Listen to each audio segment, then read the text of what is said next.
ఎదుటి వ్యక్తితో ఏదైనా అవసరం ఉంటే ప్రేమ ఉన్నట్టు నటిస్తారు, అవసరం తీరిపోయిన తర్వాత ఎంతవరకైనా తెగిస్తారు వారిని బాధ పెట్టడానికి. స్వార్థము, సంకుచిత స్వభావం పెరిగిపోతున్న ప్రపంచంలో మనం ఉన్నాం. ఒక చిన్న నింద నీ మీద పడగానే, ఒక చిన్న ఒంటరితనం గుండా నువ్వు వెళ్లాల్సి వచ్చినప్పుడు, లేదా ప్రజలను రిజెక్ట్ చేసినప్పుడు, నీకు క్యాలిబర్ని, నీ వర్డ్ని తక్కువ చేసి మాట్లాడినప్పుడు ఎందుకు కృంగిపోతున్నావు? మనుషులు కాదు కదా నీకు విలువనిచ్చేది. ఈరోజు మనుషులు దండలేసి రేపొద్దు నిందలేస్తారు. అదేమన్నా ఆశ్చర్యపడే విషయమా? ఈ రోజు నిన్ను బాగా పొగిడిన వాడే, ఏదో అవసరం ఉందని నిన్ను పొగిడిన వాడే రేపొద్దు నిన్ను నడి రోడ్డు మీద తీసుకొచ్చి అవమానించే పరిస్థితులు రావా? వస్తాయి. మనుషుల ఒపీనియన్స్ మీద, వాళ్ళ యొక్క వ్యాలిడేషన్స్ మీద ఎందుకు నీ జీవితాన్ని కట్టుకుంటున్నావు? Trust God.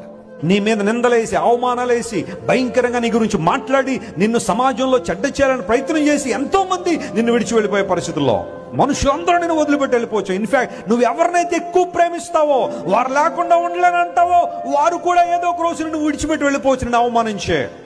But God will never leave you. దేవుడు ఎప్పుడు నిన్ను వదిలిపెట్టాడు. ఆయన